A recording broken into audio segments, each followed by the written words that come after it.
Je veux dire ceci. Notre combat d'aujourd'hui, ce n'est pas pour nous. Notre combat, c'est pour le futur. C'est pour nos enfants. Et le problème du Congo, c'est qu'on nous a volé notre futur. Au Congo, le futur n'existe pas.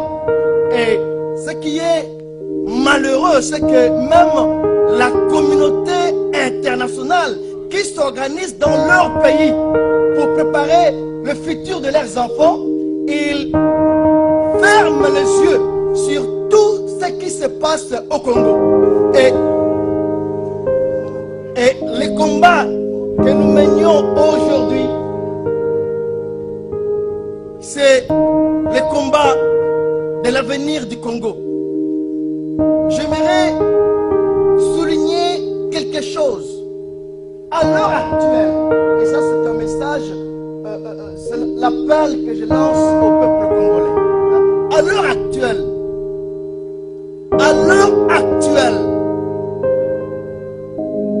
nous ignorons une chose,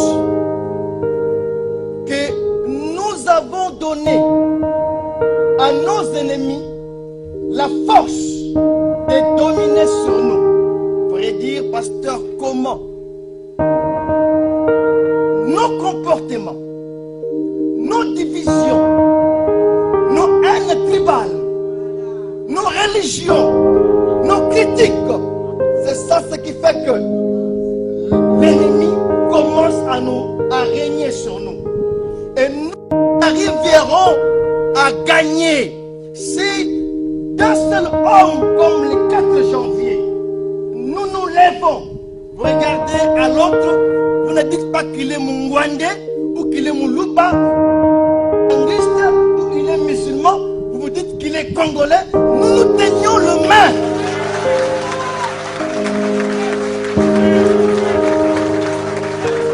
Mes chers amis, il y a un Dieu au ciel.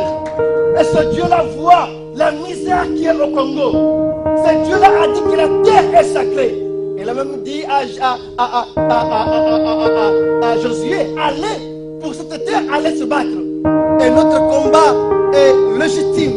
Si aujourd'hui nous transcendons nos sentiments, cette culture de la haine, de jalousie, nous chanterons un jour au Congo, et Congo sera sauvé, et Congo sera sauvé. Oui, sauver.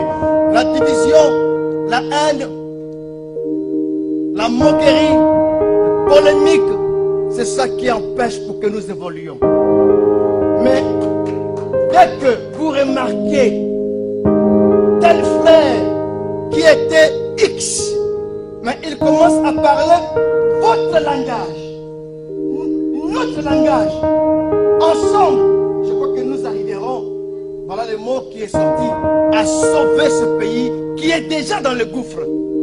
Eh bien, les conséquences, ce sera nos enfants. Et le pasteur a bien parlé. Il dit, nos enfants nous demanderont, qu'est-ce que vous avez pu faire, vous?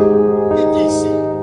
Je tiens à remercier la Pareco pour tous les messages, pour le travail abattu, pour la libération du peuple congolais. Et je souligne, nous devions apprendre à transcender nos sentiments. Nous devions apprendre à oublier des choses passées. Nous devions apprendre à regarder le frère comme ton frère à toi. Et ainsi, nous arriverons à la victoire. Pour terminer, je dirais ceci. Nous sommes au moment où on peut se dire, qu'est-ce que tu as? Toi, qu'est-ce que tu as pour attaquer là-bas? Celui qui a tel, celui qui a ça, celui qui a ça, si on le met ensemble, sincèrement, on y arrivera.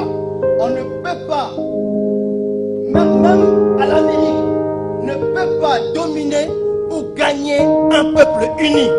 Un peuple uni, c'est la force. Un peuple uni, c'est la victoire. Un peuple uni, c'est la libération.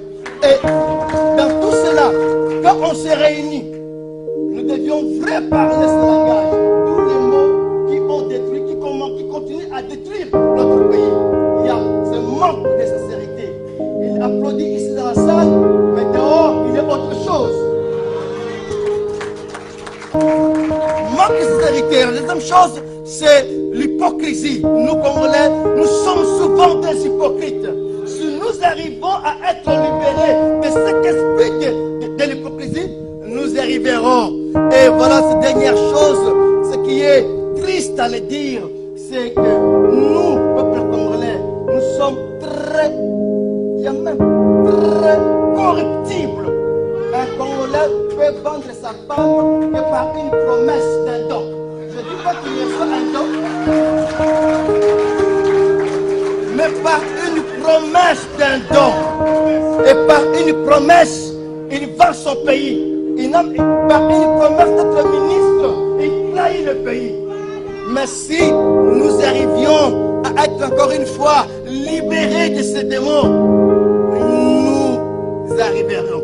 Voilà, mes chers frères, et je suis content de le dire, mes chers frères congolais, voilà cette idée et cette pensée que j'ai eu à partager avec vous dans ces grandes tribunes d'Apareko.